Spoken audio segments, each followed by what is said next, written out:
Yo, what's going on, y'all? It's your boy SoSo, in case you ain't know so, and welcome back to another episode of Sports with SoSo. Coming to you live from CIC Miami, y'all.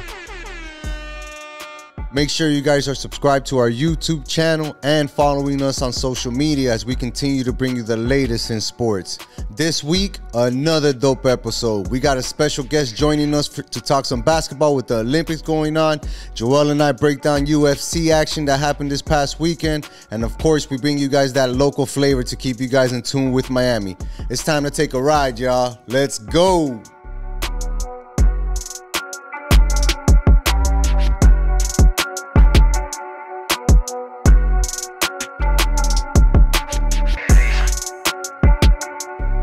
Yo, what a crazy weekend, Jay. I'm still tired from Saturdays. It was a long and hot round, dude. Yeah, bro. But I'm glad we got it in, dog. Yeah. It's been a minute since we got around the golf in, bro. Overdue. Yeah, man. But now we're back to business. You know, we got a special guest today, the director of the content and media for the FIBA, which is better known as the Federation of International Basketball, which a lot of people, I'm sure, Jaime Gutierrez, you know that people don't know the history behind this great organization that actually spreads across the world, man, and keeps everybody into the game of basketball, which is amazing. This is how we got to connect and have you on the podcast, which we definitely appreciate, man. Yeah, what's up, guys? How you doing? Appreciate the time. Appreciate you guys having me on, man.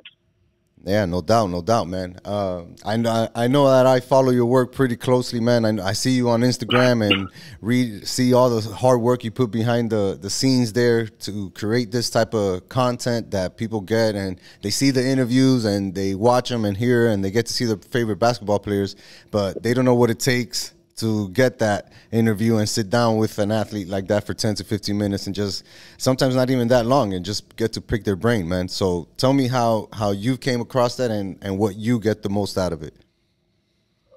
Well, yeah, I mean, I started off, a long time ago now, kind of probably maybe 13, 14 years ago. I started off first working for NBC, and then after that I worked for ESPN in Connecticut. And then I ended up back in Miami, working like we spoke about. We're talking about in FIBA. It's a long process. You know, it takes a lot of trust to talk to some of these guys sometimes and create good content that people want to see and want to hear about throughout all the times. But mostly, it's just kind of gaining the trust of these athletes and gaining the trust of these individuals who, a lot of people look up to and have a huge following and kind of, I looked up as role models or celebrities, at some point. Yeah. So, yeah. Yeah, man. So, it's just, hard work, dedication, time, patience, many years doing this now, all across the board. I've done everything. I've pretty much done every single sport you could think of, from football, soccer, baseball, basketball, NASCAR, racing, tennis. No, you're well-rounded, man. You're well-rounded.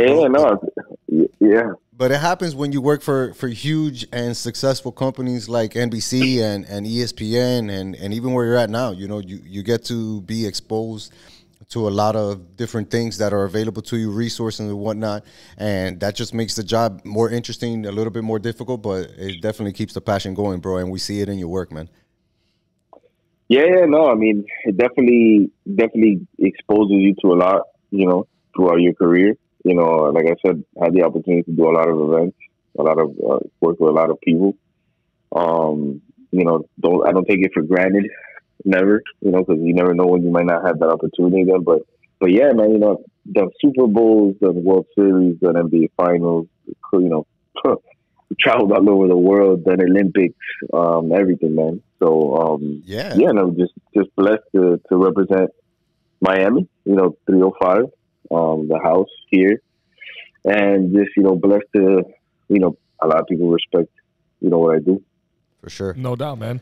And you said you've been all around the world. Where are you located these days? Where are you out of right now? And where are you at right now?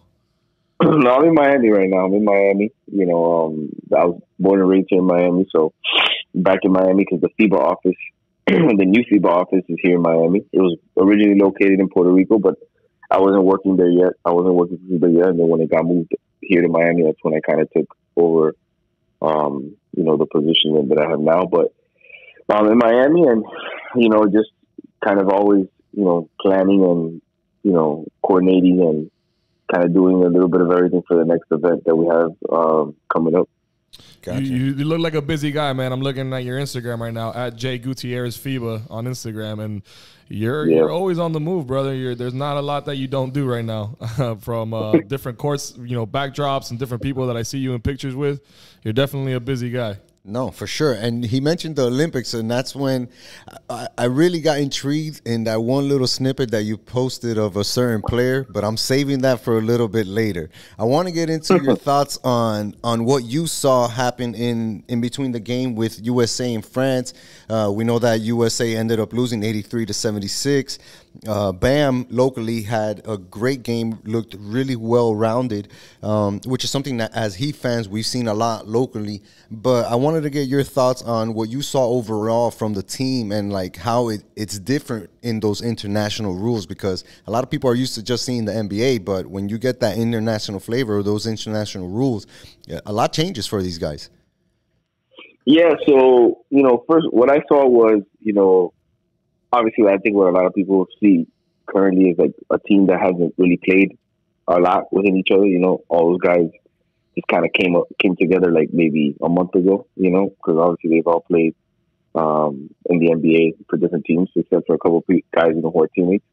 But that's like kind of when I saw, kind of like they're still trying to get their feet wet and kind of feel for each other, which is a little bit difficult. And now it's like push came to shove, and it's getting a little too late, to try to get them, where they need to be, which is obviously winning games. But also, kind of what I've been, telling a bunch of people for many, many years, because my heart lies with basketball. I love basketball, and that's why I'm at where I'm at today with FIBA, because my passion is basketball. It's my love, my first love of sports. And the game of basketball has grown internationally a lot, I tell people all the time that just look around you, the league that we obviously follow here, the NBA. And if you kind of look at the top 15 players in the NBA right now, about half of those guys, maybe 7 or 8, are not from the United States. They're not born in the United States. They don't represent the United States. They actually represent another country. You could go from, Giannis, obviously who won the championship, to Joel Embiid, to Luka, to Ben Simmons, and the list goes on. There's a good amount of guys who are not from the United States. So the game has leveled out a little bit. I still obviously would say that the United States has a majority of the superstars or the stars, but the game all around has leveled out. Like you said, the United States lost to France, and France had 3 NBA guys there. They had Batum, Rudy, Evan Fournier from the Celtics, and they also had 2 other guys that used to play, Tony Parker and Boris Diaw. They played for France, but obviously they're up in age and they're retired now. But those 2 guys also played. No, the amount of basketball knowledge there is crazy in that France team, right? No, and I gotta have to mention a PSA as a frustrated Heat fan, and I gotta say I hate Boris Diaw. No, I was gonna go with Evan Fournier because that guy's a legit Heat killer. That guy killed us for years down here in Orlando, man. But so was what's his face I just mentioned, dude. He killed us back in Diaw, Boris Diaw. He killed us, and him and Patty Mills, man, they just killed us in that Spurs series. But anyways, we're not here to talk about the past. So no, man, yeah, it's a good point that you bring up, that now it's getting widespread, obviously internationally, and some of those players are the best players. You definitely had me going up until you mentioned Ben Simmons on that list. I wouldn't agree necessarily as putting Ben Simmons in that category with those guys you mentioned.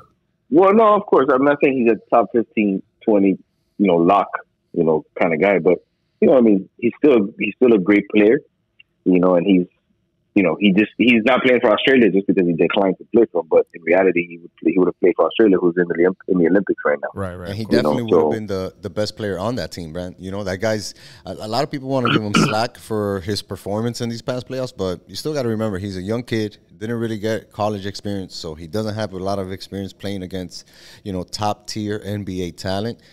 I just think with him specifically, it's going to take some type of unlocking, to figure out what's his key to get the best out of him. I don't think he's like whack or anything like that or done by any stretch of the imagination. So he's just not what we thought he was. Or at least for me, he's not what I thought he was going to be so far through, his short career so far. Well, I'm glad you brought that up, Joel, because Jamie, I wanted to get your opinion, or Jaime, I wanted to get your opinion on what's going on down here with the Heat. I know you're very in tune with that, as you're a Heat fan, first of all, of course, and you're also a local guy, and you know something about these guys.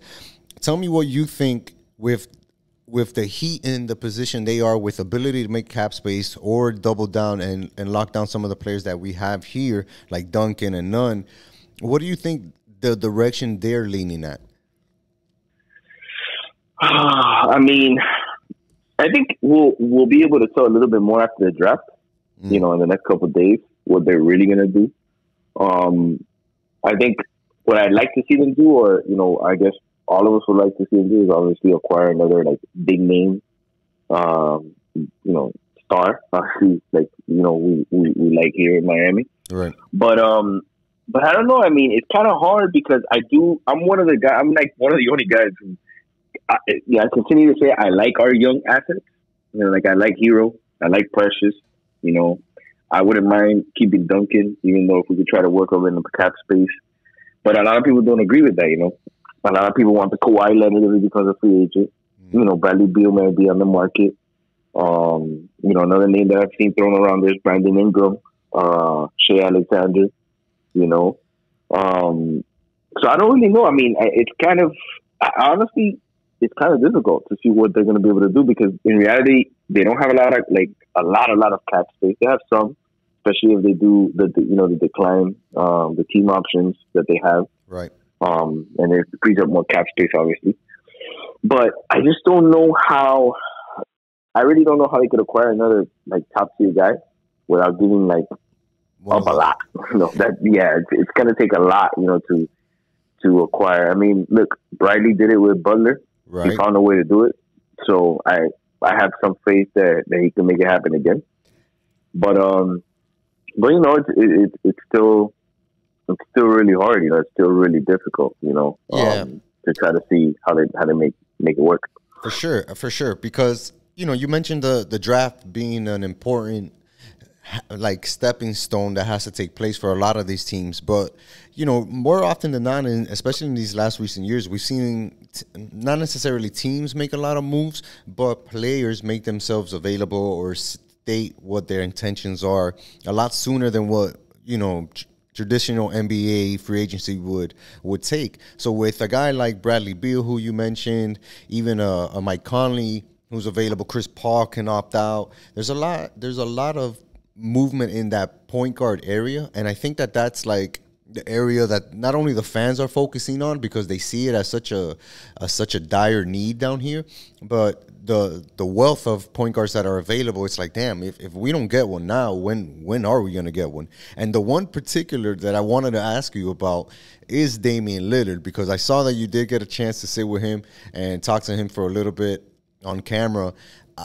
Besides the obvious question of do you think that guy could fit here, which the answer is probably yes, what type of sense did you get from him, with the off the court stuff, how he wants to handle himself as a businessman and as a person, not so much the basketball, because we know that on the court what he brings to the table, but wondering what else he has going on that can possibly fit down here.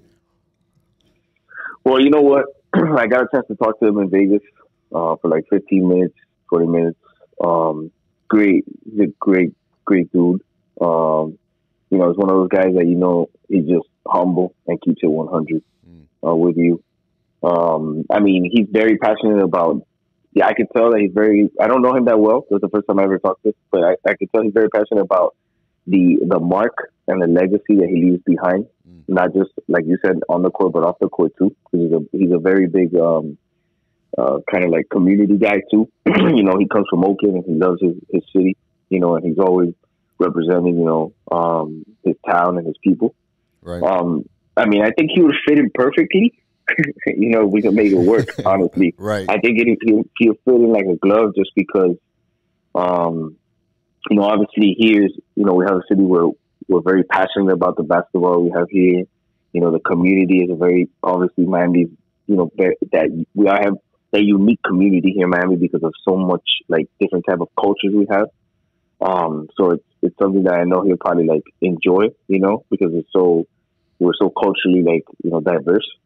I mean, I honestly think that the sense that I got from him is, you know, that he's playing right now in the Olympics, trying to bring home a gold medal, and then he'll figure out after, you know, what happens in the next couple of weeks. You know, maybe he has made a decision. You know, I really didn't want to get into that and ask him directly. My focus was more on kind of like, you know, what he had in hand right now, which is kind of playing for USA and trying to win an Olympic medal. But you could just tell that he's really, you know, Damian is really passionate about kind of, you know, being happy with himself and how, you know, he can make, wherever he goes, he can make an impact on the court, but also off the court. Damn, that makes a lot of sense, bro. That makes a lot of sense. And you know, to tie it back to the whole Olympics, I feel like he's going to be one of the key players that has to step up on Wednesday against Iran.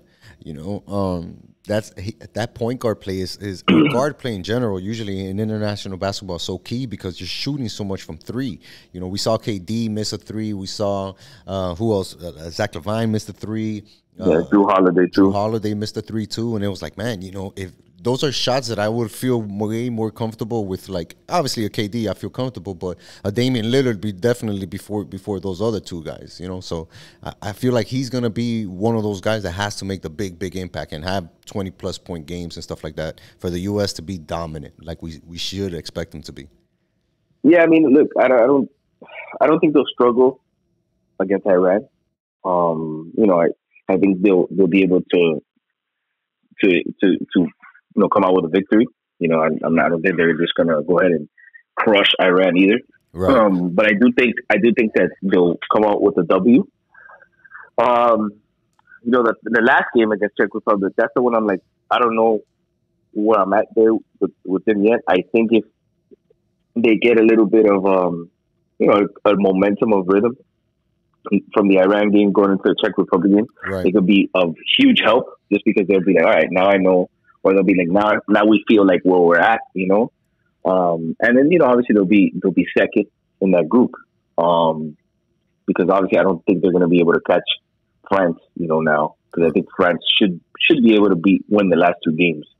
But we'll see. I mean, anything can happen. Look, I mean, nobody expected Luka to drop 48 or 31 in the first half, you know, last night. Man. So superstar. Yeah. So I mean, you know, we'll see. I mean, I've said it to my close friends, and I've said it to my close colleagues and everybody by the basketball circle that always asking me.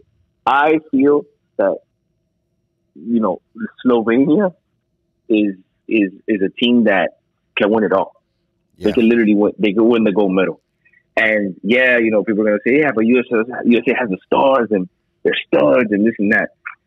Listen, man, Luka's something special, man. Luka's really, really something special. I mean, I heard his quote the other day, you know, and he made it look so true. He was like, it's much more easier scoring in the NBA than it is here. And this guy just dropped 48 points in the Olympics. Imagine. You know? Imagine that. Yeah, and a lot of people, man, it sucks because, you know, what's funny is we're talking about Olympics and the heat and all that. And, you know, Goran Dragic declined to play for Slovenia. Or he would have been, you know, they would have been right now, you know, playing. They would have been teammates right now playing in the Olympics, you know. I mean, Goran's brother is playing with Luka, but you know, it would have been like But I think Goran wanted to take the time off, you know, and really just heal. That guy's been through so much basketball, you know, in like the last year and a half. That at his age, it's like you got to take the time off, Papi. I know it's important. He got hurt in the finals last year, and then short off season, you know, back into action.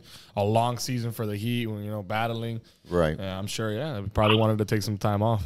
Yeah. Probably. before we let you go, man, I kind of wanted to get your thoughts real quick on the NBA Finals. We saw the Bucks have an amazing run and win 4 straight after going down 2-0 against Phoenix, something that Heat fans are familiar with, as we did, you know, back in the days. Just wanted to get your thoughts on what you thought of Giannis's performance, of course, being amazing, and really what do you expect one of those two teams to be back there sooner? You know, there's a lot of questions on both sides as far as what moves they're going to make in the next year and a half, and just kind of get your thoughts on that. Oh man, well listen, I really, it sucks because I'm a big Chris Paul fan. I've been for many years. Yeah, you know. I actually was one of the few people that kind of, I was hoping that the Heat would have traded for Chris Paul 2 or 3 years ago when he was still in the Rockets. You and me both, because bro. You know, yeah, a lot of people, you know, but a lot of people thought he was washed up or that he was old or he wasn't there yet. I was one of those people. Yeah, well, I knew he had it still. You know, it was just a matter of like being in the right system. You know, like he was in the Clippers. He was in the right system in the Clippers. He just obviously, you know, they didn't get an opportunity to make it out because the Warriors or the Rockets or whoever else, you know, they run into. But I blame it on Doc Rivers. A lot of people do. No, but you know, I really wanted to see the Suns win. But let me tell you something, man. Giannis, he just wanted that trophy badly. You could just tell. You could just tell he wanted that trophy really, really bad. And you could see the third, fourth, or fourth, fifth, and sixth game, or third, fourth, and fifth game, he was just like he was barely shooting threes. You know, obviously we know that he's not a good shooter, but he was just going to the hole and he would miss and grab his own rebound, put it back, or he would be underneath for other people's putbacks. I mean, I'm not sure, but he was shot as good as Shaquille O'Neal in one of the NBA finals. I think it was. I heard a stat that he had like something outrageous from the field just because he was just doing putbacks and dunks, you know. I think it was something crazy, like 68%, something high. It was crazy. Yeah, crazy high. Yeah. It was crazy high. Yeah, it was insane. But no, listen, man. I think it's going to be tricky for the Suns because I've heard that, you know, CP3 is going to opt out from his player option. That creates a little bit of a uncertainty with some of the money. But I think, you know, I don't know. I think the Bucks could be back there again, depending on like a couple of moves that other teams make, like the Celtics and the Nets and the Heat. But we'll see. I mean, I think they should be the favorites. You know, I think that they should be the favorites over the Lakers. Definitely because LeBron, over Brooklyn in the East, right? Yeah, definitely over Brooklyn in the East, and definitely I think they should just be favorites overall, just because, you know, LeBron's getting a year older, even though he hasn't slowed down a bit. Anthony Davis tends to always get hurt, you know. And then the Nets, they're tricky. 3 stars. I'm not a big fan of Kyrie Irving because he gets injured once in a while too. Harden's in that form too, where he's getting injured every now and then more often. So a lot of the guys are getting older, and Giannis is still he's like 25, 26 years old. So no, literally, I think it might be his time. Yeah, it might be just his time, you know, to shine and to be the face of the NBA. And like we were talking earlier, the face of the NBA is going to be an international guy. It's not going to be a homegrown American guy. No, for sure. And Giannis definitely has the mold, right? He has the size, the strength, the durability. And now the experience. And now the experience to really take over the NBA and not necessarily be the best player in the NBA, but definitely be the most dominant, which is what Shaq was for the longest time in the NBA. And Giannis looks like he's about ready to do that. You know, he's like, yeah, somebody else can have the best title of best player in the game or best scorer in the game, but nobody's going to dominate a game like I can. And seeing that guy being able to do that on that level of basketball, the highest stage, was crazy. And now, you know, he's obviously taking the summer off, but it's crazy. And we had some debate on last week's episode, before the Bucks sealed it and took it in Game 6. If Middleton had a big game or whatever, who was that MVP going to go to? Was it Middleton, who has carried that Bucks team a lot? And some people would think, that he did a lot for them last year, in the bubble and then throughout the season. He's a big time player, makes clutch plays. all around on defense and offense when Giannis doesn't have it clicking. But Giannis obviously is the poster boy. He's the MVP of that team. And we said, hey, if Giannis goes out in style and has a big game, he's definitely locking in that, that MVP. And what better way to lock it up than by dropping 50 in Game 6? Yeah, man. I mean, that was. Yep. And then ordering incredible. a 50-piece at McDonald's. Yeah, and then ordering at Chick-fil-A. That was awesome. That was awesome, man. Hey, Jaime, man, I can't say enough about the awesome work that you put in, bro, and the content that you're creating. Trust me, the world is starting to take more notice about your hard work and dedication, man.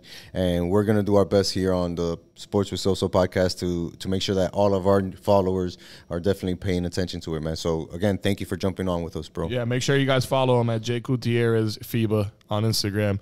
Jaime, man, it was great having you. Hopefully one day we can get you in the studio. We can do this live. No, thank you guys. Appreciate it, man. I appreciate the time and good luck with everything. And, just reach out to me if you guys, need anything. Most definitely, brother. We'll stay in contact, man. Thanks a lot. All right, fellas. All right, man. Have a good one. Later, brother. So, yeah, man. That was Jaime Gutierrez. Jaime Gutierrez, man. Nah, dope. Again, he is really a basketball fiend, man. When it comes to all things basketball, this guy's always on top of it. He knows a lot about the sport. He obviously works really hard behind the scenes, like I said, to get people the content that they usually see on ESPN, on shows and stuff like that. And we're seeing down here locally on NBC. And now my man's doing it on the international stage with FIBA. So hell of a resume, dude. Big shout out to Jaime, man, for jumping on with us, bro. But, yeah, this weekend. Wait, before we get into that, though, because we kind of glossed over our round this weekend. Oh, you want to talk about that? I want to talk a little bit more about our round this weekend. Damn, cuz. There's a couple things going on. I only want to talk about one thing if we're going to talk about this weekend. So the very first hole, pull up. Hey, what's up, dude? How you doing? Yeah. You just shoved the beer right in my face. Said, drink this. Straight up. All right. And it was like literally 9:05 a.m. Yeah, I'm not upset about it, but I'm just saying you set the tone for the rest of the day. I caught you and George by surprise. Your brother was like, oh, shit, wait a second. It's this kind of day. Who is this guy? Who'd you bring to play golf with us, bro? Yeah, bro. Yeah, I mean, the thing was, right, two things. I had an excess of beers from Friday night. You know what I'm saying? Shout out to all the homies who pulled up. But I had so much beer in my fridge that when I opened it that morning to, like, grab some water or whatever, I was like, there's no water. There's only beer. So I'm going to grab 4 beers for the 4 homies. Beer is mostly made up of water, so. Yeah, but when you mix it in with other ingredients, that water shit goes away. But, yeah, man, it was fun to finally connect on the golf course, bro. It had been too long. Yeah, bro. And we got the homie John out there. We got your brother out there. And now, granted, we didn't get to play the full 18. Yeah, it was kind of weird. We pulled up to the course, and the front 9 had been closed. There was like nobody in the parking lot. We're like, man, it's going to be great. We're killing it. Nobody's here. We're going to have the whole course to ourselves. And, yeah, we did, but it was only 9 holes. Yeah. So we had to play the same 9 twice. Yeah, but it actually worked out because, honestly, I felt like it was a great practice day for all parties involved. It's been a minute since I had been able to play. We know that you and your brother are taking that trip next week. We got this weekend coming up. John had been Miami inactive. Golf Bros Open 2021. Man. Let's go. I'm pumped. Yeah, man. And John hadn't played in a while, too. He had some back issues, and now we all finally got to play and got to play together. So I was like, you know what? Let's not take it too serious out here. Let's get these practice swings out the way. We had a great time, dude. I think we had a great time. You had a greenie. A beautiful greenie. Amazing Probably shot. the best shot that I've hit so far. Bro, that was amazing, that shot. And you got the par on that one. You almost had the birdie. Almost had Very the birdie. close to the birdie. But you walked away with the par, so you can't be mad at that. My brother had a birdie. Yes. I had 2 chip-ins. Yes, sir. For bogey. Killing it, man. The first one was like 30 or 40 yards off the green. No, and I think John had the driver of the day on the 18th hole. Oh, he hit a bomb, dude. On 18, every single time, dude. Yeah, every time we all got there, get you every single time. I almost had an eagle. Yes, on the 18th. Well, it was on 18, but it was the 9, first go. But whatever, same hole. But yeah, on 18, that was the first time we played it. Yeah. Beautiful drive, beautiful 6-iron onto the green, and I missed the eagle putt by like that much, dude. It was crazy. Minimum. Everybody had a good drive. Oh my God. On those two, that one specific hole, everybody had a good drive, a good approach shot, and a good putt. It was a great practice round, man. I'm telling you. Yeah, dude. I was pumped for that. So I'm glad we got out there. I'm glad we did it. Yeah, bro. But it was rough the rest of that Saturday, bro. Let me tell you. I was in and out of sleep, kind of groggy, and I'm not going to lie. I may or may not have missed these fights this week. It's a good thing that I took a really long nap, right? And then I woke up just in time to catch I didn't catch the prelims, but I was pretty much in the middle of the card when the fight started to get better. And obviously, you know, the fight that I want to talk about the most is the Dillashaw fight with Corey Sandhagen. And because excuse me, Corey Sandhagen was ranked number 2 in that bantamweight division. Impressive last couple wins that he's had, the way that he's won them. A real hell of a fighter. Like, for real, you watch UFC, you know that Corey Sandhagen ain't no joke. Nope. He's very patient, great jiu-jitsu, great stand-up, very calm in his attacks. But I felt like that did him in on this fight because TJ Dillashaw was hurt. He was hurt in that second round. Corey really rocked him with a couple of shots, and he didn't go in like he should have when you know you have somebody hurt. He was not willing to risk losing that fight and take TJ out, and that's what cost him, because TJ was able to bounce back, recover, and after that, those next 3 rounds were slight work for TJ, because he was able to really put the pace on Corey, right? Hit him with a bunch of jabs, attack, push the pace, and really didn't have any type of resistance, because all Corey was happily to do was counter. And if you're ahead in a fight, or if you knock somebody down or you hurt him, countering is not the way to end that fight. It's definitely not the way to win the fight, because eventually that person is building momentum, building belief, building recovery, building strength. And that's exactly what TJ did, bro. He really worked him the rest of those 3 rounds. And in my opinion, he earned that fight more than Corey did. So I got some numbers for you here so that we can look at the stats. I mean, you had total strikes. You had Sandhagen 171 to Dillashaw 169. Look at that, bro. I'm assuming that's landed. Total strikes landed. And then significant strikes, you had Sandhagen 128 to TJ Dillashaw's 110. So Sandhagen had the edge there, but they ended up giving the decision to Dillashaw. Think about it this way, right? I hurt you. Boom. Now, this is early in the second round. I don't close you out. The rest of the fight, all I'm doing is jabbing and staying away. Jabbing and staying away. What type of judge is going to look at that and say, yeah, he's dominating the fight? None. None, because you got TJ in the center of the octagon, right? Literally pushing the pace forward, coming at him, stepping in, throwing combos, ducking out, attempting a takedown, coming back up, ground game. So what you're saying is he showed more with less. Way less. Gotcha. Now, had Corey gone all in and said, you know what, this guy's hurt, this dude's hurt, I'm going to go in and finish him.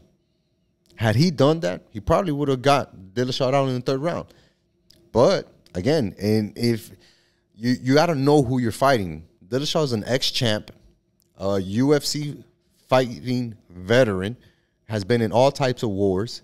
So he's not just going to lay down. You have to know that if you give this guy time to rest and recover, he's going to do that, and he's going to come back even stronger. So Corey kind of did himself in, man. When you're ahead, when you know you got the victory, when you know you got somebody hurt, especially in UFC, man, you have to go all in on that, because if you don't, the guy's almost guaranteed to pull an Undertaker, stand up, and come out firing, and probably most times than not win the fight. And that's what happened on Saturday. Well, I missed it, but yeah, you did, buddy. There's a reason I do this podcast, brother, so you keep me up to date, and I appreciate that recap right there. I got you. We got some exciting UFC coming up, though. Yeah, we do, bro. We do. To look forward to, at least. Yeah. Well, there was a big announcement today that just happened literally as we were coming into the studio. We got the big announcement that UFC 268 is actually going down, and we got a rematch on our hands. We got Kamaru Usman running it back versus Colby Covington. You got it. Number 2. And that fight is extremely interesting, because a lot of people was like, oh, who's next for Usman? You know, who else can he fight? It made sense that he was going to fight again this year, but I just didn't see it being Colby Covington. I'm guessing that either George didn't take the fight, Gilbert Burns didn't get offered the fight, and Leon Edwards definitely didn't get offered the fight. Well, you remember Gilbert Burns called out. Yeah, you could call out whoever. I mean, just the fact that he called him out, that could be the next one in play. So if that could be already in the works, is what I'm saying behind the scenes. I saw him tweet something actually that was pretty interesting. Gilbert Burns tweeted out, he was like, "Okay, that's a big fight, you know, a main event. People probably want to pay to see that. How about me and you, Leon Edwards?" And he added Leon Edwards to that same card. Let's be the undercard. You know, and I haven't seen a response from Leon yet, but that would be a raw elimination fight. You know what I mean? And that would be a hell of a card. Yeah, because whoever would win that fight would fight the winner of Usman Covington. Technically, right? Right. Yeah. And if Colby were to happen to lose, then I feel like that automatically sets a fight up with George. But if Covington wins, then they're 1-1. Ooh. So do you have to give the run you back have to give it to Usman? You have to. And then maybe you have whoever wins between Leon Edwards and Gilbert Burns takes on Georgie. Okay. Yeah. Right? That could happen. That. I mean, again, there's a lot of possibilities. A lot of possibilities in that division. That's why I like it, man. That division is one of the best in the UFC. Mm-hmm. We also got a big card coming up in 2 weeks. August 7th. August 7th. We have UFC 265. Lewis, Cyril Gaines heavyweight bout. That's going to be don't go to sleep early type night. Yeah, I think we also have Amanda Nunes on that. Yes, sir. Card. The champ. Yep. The greatest of all time. Pound for pound. In my opinion. Yeah, it's going to be exciting to see her fight because the woman that she's fighting, her name escapes me right now. She's actually been talking a lot of shit about Amanda, saying like that she's ducking her and all this stuff. So Amanda was like, you know what? You want this fight? I'm going to give you this fight. You're going to come over here. Me and you are going to get it on. And I'm going to show you why I've been the champ for all these years. She's fighting Juliana Pena. That's the one. And again, that girl has been talking a lot of smack. But yeah, the main event that night is going to be between the heavyweights because the reason why it's going to be the main event is because somebody's going to be crowned what do they call that? The intermediary champion. Because Ngannou is the champ, but he's not fighting, so they're going to name a temp champ, I guess. Interim, I guess. I don't like that. I don't like that term, which is whack. I don't know how you feel about that. It's just semantics, bro. It's just a word. I mean, yeah, but like the fact that you're going to name somebody else a champ, just say this is a number one contender fight. All right, you know? I guess. Say it like that. But if there's no champ, I mean, then you got to fill that void somehow. There has to be a champ. Do you? Because Ngannou is the champ, and I feel like he would smoke either one of these dudes. Why is he not fighting? I think he had an injury that he wanted to take time off to recover, and they wanted him to fight Derek Lewis. He's already fought Derek Lewis, though. I know, but they wanted Derek Lewis. He's fought everybody in the division, why make anybody else champ? I mean, you're asking me other questions, bro. Those are questions that only Dana can answer because those are the semantics. Yeah. You know, those are the politics that happen in UFC. But that fight is going to be, in my opinion, a number one contender. Yeah, somebody's going to get a belt that night. Yeah, that's cool, but I'm not a big fan of that. You know who's also fighting on that card, bro? Jose Aldo's fighting on that card. Jose Aldo's former champion. I don't know if he still has it in him, bro. He's a little bit older now. You know, he's had a couple losses. I don't know. I don't know. Michael Chiesa's also on that card. Yep. He's an exciting fighter. I mean, dude, just week after week, dude, they're just pumping him out. So that's 265, right? Correct. And 266 is the Volkanovski Brian Ortega for the finale of the Ultimate Fighter. Correct. Which I've been watching that series, and it's good entertainment, bro. It's on ESPN Plus. If you have it, check it out. It's worth watching because you kind of get back to the roots of seeing the UFC Ultimate Fighter and like how these guys come from all over the world to train and try to land that UFC contract, which is not easy to get if you know anything about the fight game. No. And then you have 267, which is still, I don't think it has a date yet. Oh, no, it has a date. It's October 30th. They're going to do it in Abu Dhabi, and it's John Blachowicz versus Glover Teixeira, and then there's a rematch between Aljamain Sterling and Peter Yan. That's cool. That's cool. So that's a good card, too. And then we still haven't even got to the one we're really the most looking forward to, which is what we started with, the Covington and Usman rematch, man. Yeah, so man. There's going to be great fights. We got to have the boy Jesse in studio for some of these. For sure. Maybe break them down after the fact. Or Orlando, this is your call-out. So I know you're listening, dog. This is your call-out. So you know where we're at, bro. DM me. Yeah, man. Bro, MMA, UFC, doing it big as always. You know, Dana White has a freaking money-making machine there, just pumping out $100 bills 24/7. And for a sports podcast like us, UFC is our best friend, bro. Pumping yes, it out sir. weekly. Every week there's a good fight that we can catch up and talk about. Absolutely. So. You know what? I actually wanted to mention this before we move on to the local stuff. Uriah Hall is fighting this weekend, man. We got to make sure we check that out on Saturday. He's headlining the UFC Fight Night. Uriah Hall was in that freak accident, and he actually broke that guy's other leg and had horrible. It was horrible. Chris he actually Weidman. bounced Chris Weidman's leg, and actually bounced back, and now he's getting into the swing of things. So I'm kind of excited to see how his career is panning out, because he looks to be a really good fighter, man. And he's a guy that came from the Ultimate Fighter show, so it's dope to see that, man. It's dope to see that. Yeah. But you know what time it is, dog? What time is it, dog? It's 3:05 time, bro. Like my dog Jaime said, we rep Dade County all day, every day. Shout out to Broward, but it's all about Dade County. And we got to talk about the Florida Panthers, man. Who, because, yeah, they're in Broward County, but the whole South Florida takes credit for these boys. These boys have been, first of all, I want to give a huge shout out to the GM Bill Zito, because this guy has been wheeling and dealing like he is freaking Pat, like understudy, dog. I was thinking the same thing, dude. Yo, what he's doing right now is incredible, dude. Hit me with some of the talk about. First of all, we re-signed the guy that we picked up in the middle of the season. Yeah, we re-signed Sam Bennett. This is all according to ESPN right here. We re-signed Sam Bennett to a 4-year deal, $17.7 million, which hits us with like $4.4 million off our cap. But he had 15 points in 10 regular season games after we got him from Calgary at the trade deadline.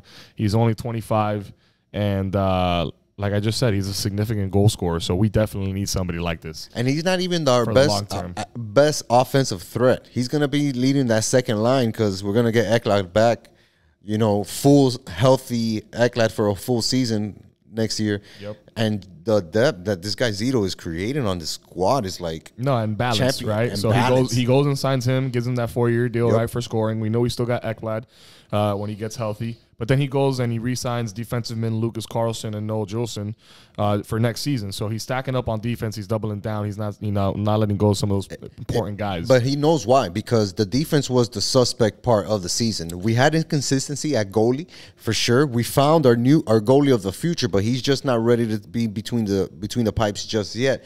But our goals against this season was 23rd in the NHL. We were giving up 2.7 goals a game. That's like not going to take you anywhere, when it comes to being a championship level defense. Yep. And then another move they made, we signed, or we acquired, I should say. We haven't signed them yet. That's going to be the next move, but we acquired Sam Reinhart in a trade with the Buffalo Sabres on Saturday. Yep. In the process, we gave up our former first-round pick and our goalie prospect, Devin Levy. But to your point, we got a guy in Spencer Knight who had an amazing performance in the playoffs this past year and kind of showed his true colors. We know he's going to be the future. We got there in the goalie, right? Right. And a lot of good moving pieces, man. Even in that things happening on the Panthers. For sure. Sorry to cut you off. In that Sam Reinhart trade, the critics, from what I was reading on ESPN Plus, the critics were saying, like, damn, did Buffalo get enough? Like, it felt like the Panthers fleeced Buffalo for this guy because he's so proven and such a effective scorer. So it's like, damn, again, back to Zito. He's doing these moves that not only improve the team immediately, but also builds depth in case injuries happen, in case this happens, because he saw it crumble this season. He was like, damn, I had a really good team, but I didn't have enough of a foundation to kind of build on it. Now we have that foundation. He's definitely building on it. And me personally, bro, I'm excited to see what this Panthers team is going to do next year, man. Bro, you grab this guy, on Wednesday he's going to become a restricted free agent, and we'll be able to officially sign him. But this past season, 54 games, he had 40 points total. Jeez. 25 off goals, 15 off assists. You throw that guy in there with Barkov, Huberdeau, Duclair, Vetrano. You throw him in with all those guys, bro, and we got a recipe for success. Just building off of what we had this year, but just taking it to the next level. No, and we knew that the Panthers were a really good team. We saw the results, right? They were one of the top 4 teams in the NHL, period. And it just so happens we ran into the best team in the NHL, which was Tampa Bay. And go figure. So Panthers first-round exit to the eventual Stanley Cup champions. Miami Heat first-round exit to the eventual NBA champions. There's a little trend going on right now, dude. I'm not liking it. Yeah. I mean, well, we know that nobody's going to have to do that to the Marlins in order to win the World Series. Right? Oh, my goodness, man. Because those boys are struggling, man. There's exciting plays, man. There's things to be excited about, you know. There's home runs. There's big plays. There's diving catches. There's, you know, feel-good stories and stuff from the team. But, God, we just cannot put it together, man. Nope. I think we're like 13 games behind first place right now. Yep. Last in the division, or 13 games under 500, I should say. Under 500, 10 and a half games behind on first our old division in our division, which is the Mets. Yeah. We're the closest, the team that we're closest to right now, we're like 3.5 games behind Washington. We just lost a series to the Washington Nationals before we lose or split a series against a really good baseball team in San Diego, who were here visiting. But, man, you know, like I said on the last podcast, I don't care about wins or losses now. I want to see good plays. I want to see entertaining baseball, and I want to see the youngins play. And we've gotten that. You know, we get the amazing catches by Marte. We get the major home runs from Aguilar and Duvall. We get the great pitching from a Perez or even a Trevor Rogers. Even Jimmy Garcia, he's been pitching lights out since he's been in the rotation or in the bullpen. But it just doesn't come together for this team for, you know, a bunch of reasons. And for me, it's like, okay, that's cool. I kind of gave up on the season being whatever it could have been. I just want to keep building on this young, you know, talent pool that we have. You know, I see Jazz doing his thing. He's like everybody's favorite player right now. That's the type of stuff that the Marlins are going to be able to build on. And with the trade deadline coming up this week, July 30th, I'm kind of worried that we may lose an extra piece that I'm not willing to lose. You said everybody's expendable. Anybody can get it right now. In the sense of the guys for the right price, right? Number one. And the guys that were being talked about, which is a Duvall, right? That's not a guy that we invested a lot in.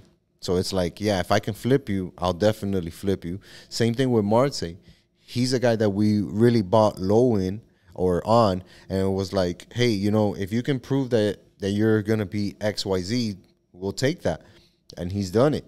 But if a team like the Yankees, who's struggling to find some type of offense and consistency, they come calling and say, hey, we got these major prospects that we'd like to trade you,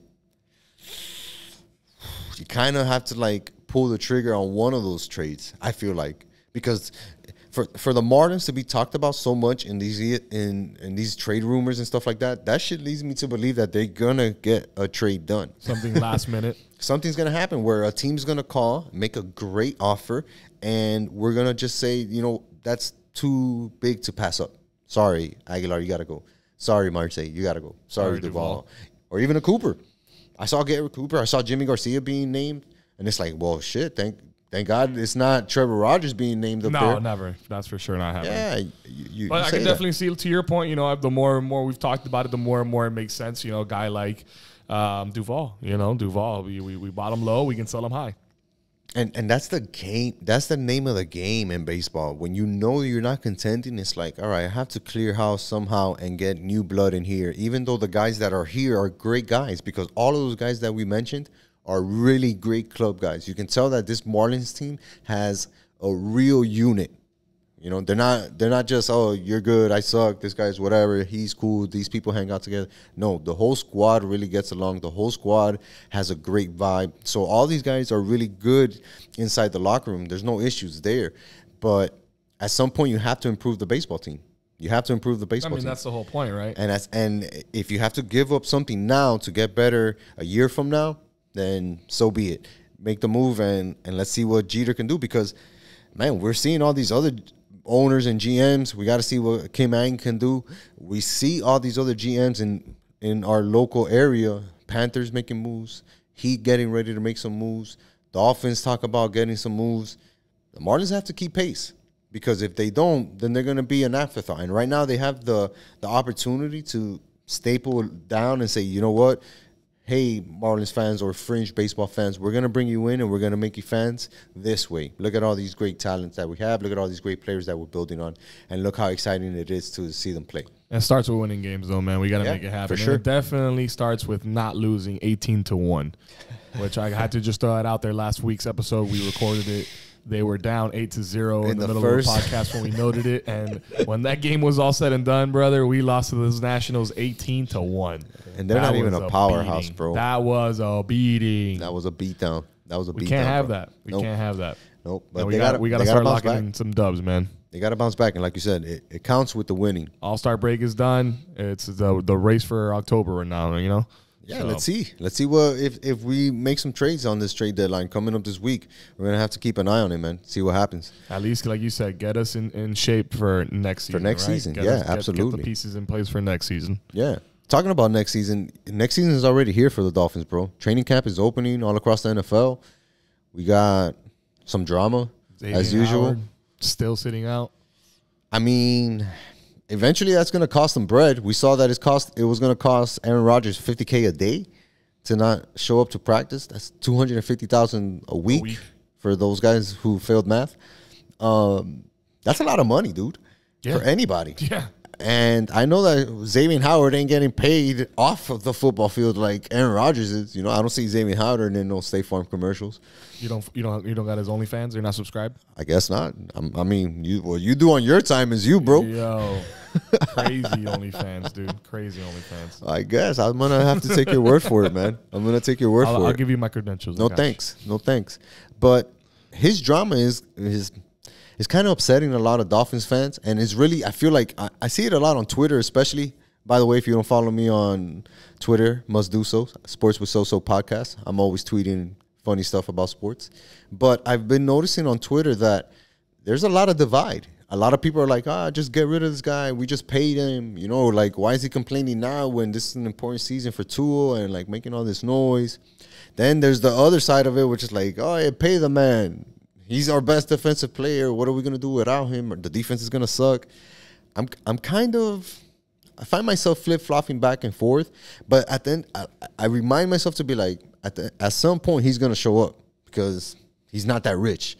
And I don't see the Dolphins trading Xavier Howard, like, to anybody, because the trade, the compensation that we're going to have to get back, dude, it's like 3 first rounds, 2 second rounds, another third round. Give me your future 5th round, another future this and that. I don't think any team right now is going to be willing to give that up for Xavier Howard. He's a defensive back.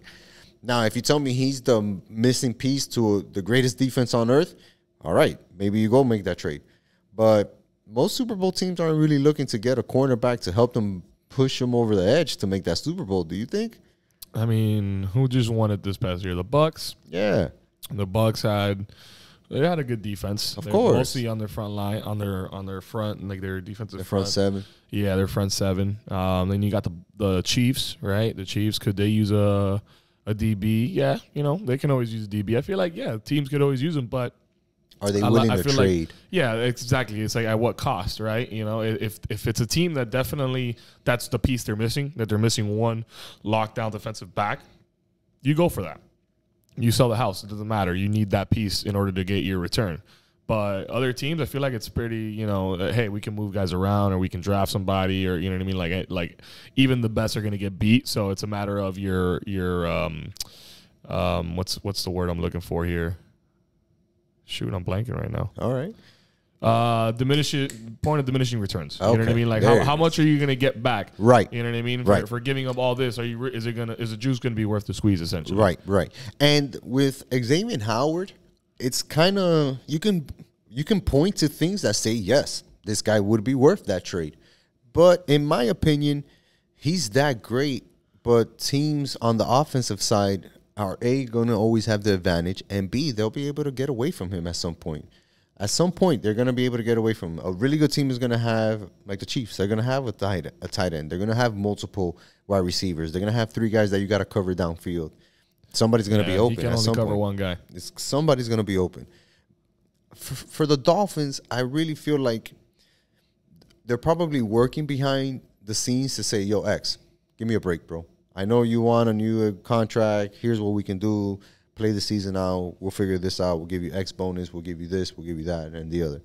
And they're probably doing that behind the scenes because obviously Xavier knows that he could only really make money here. Not to say that he can't go somewhere else and get paid, but the moment you get traded, your value is going to go down. Now you're a year older. Somebody's going to say, instead of the 6 years, I'm going to give you 4 years. Instead of X amount of dollars, I'm going to give you 5 less. That's what's going to happen. He has to strike while the iron's hot, so to speak, because here is where he's playing his best football. Yeah, but that's the reason why he's holding out. You know I get it. He's not getting any younger. He's already proven himself. He has a hell of a resume. And he wants to be compensated for it. So that's why I'm on kind of his side, on the player side, saying, just pay the man. But at the same time, that's the reason I'm not a GM, because then I would be fired. I would be fired. Yep. Because I don't make the right decisions. So, And we know that the Dolphins are not just gonna give in to the demands. They're focused on this season completely. They know that they own his rights. They're not going to be forced into any move. I know that. They know that. Xavier knows that. So it's going to get to a point where Xavier just says, all right, you know what? I'm going to come in. My 2-week vacation is off. I could afford to lose that money, but I'm not going to lose my entire thing. And that's another thing, man. Like, training camp is going to be short. Preseason is going to be short this year. There's an extra NFL game. Like, it's almost August, dude. Yeah. It is August. August is next week. Yeah, it is August pretty much. So once August rolls around, then it's overdrive into the season. And we need our guys, man. We need everybody, all hands on deck. We need everybody in playoff mode game one, He's an important piece. He is. An even bigger piece. But we can't let him distract us. That's the one thing. We got a lot of other good things to look forward to. I'm really excited about Tua.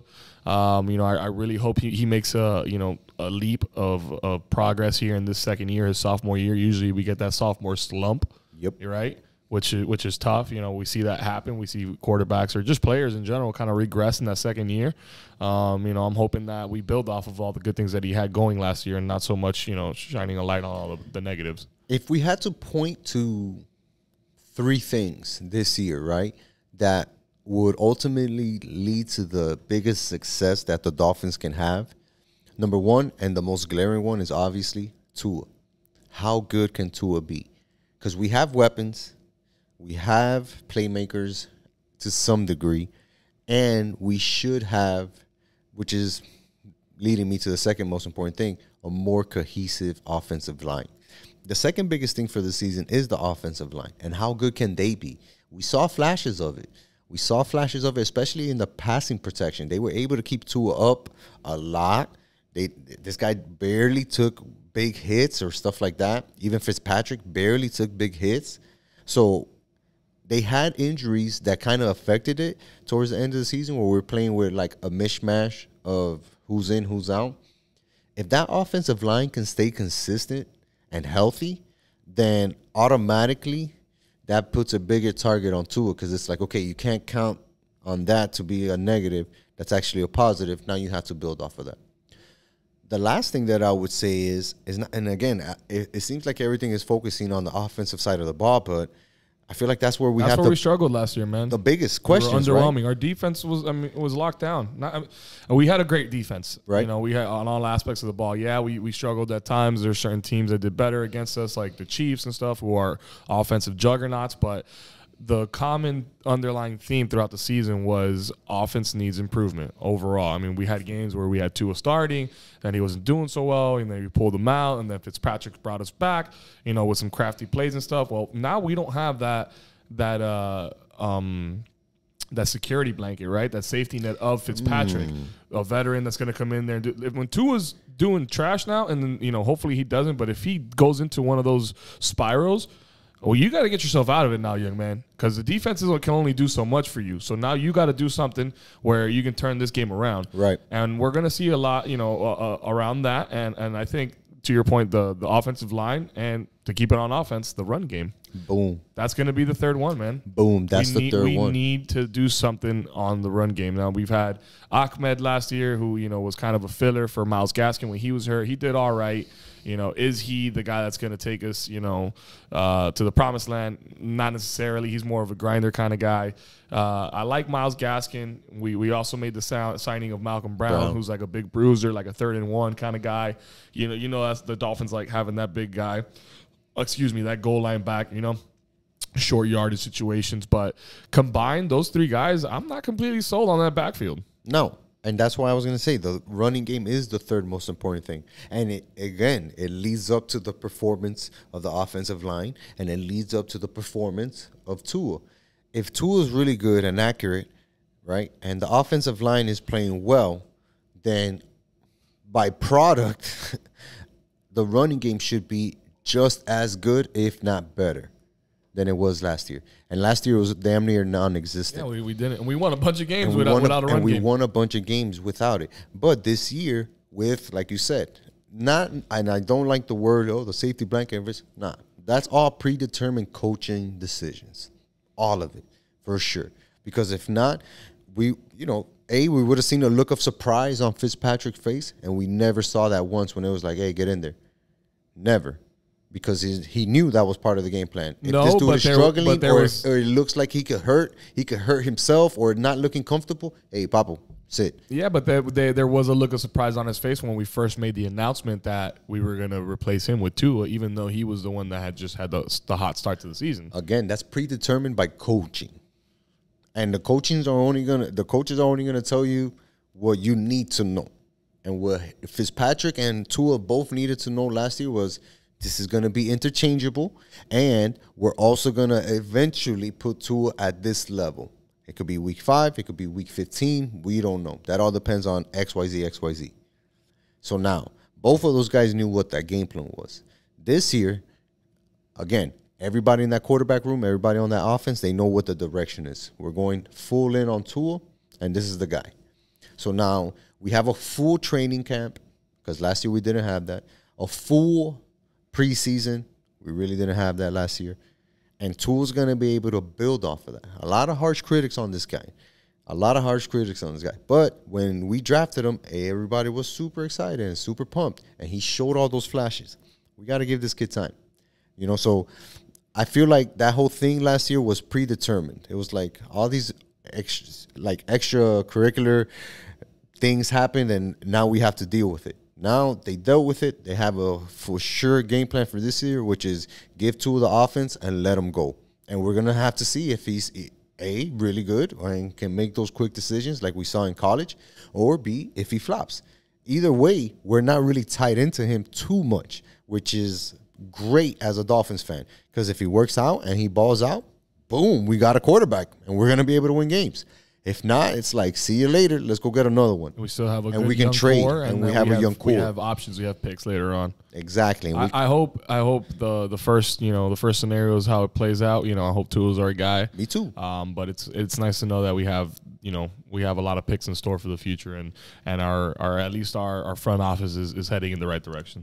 We have options, man. Look, we saw a lot of stuff being talked about this weekend with Aaron Rodgers, right? We saw a lot of stuff being mentioned between yesterday and today with Deshaun Watson.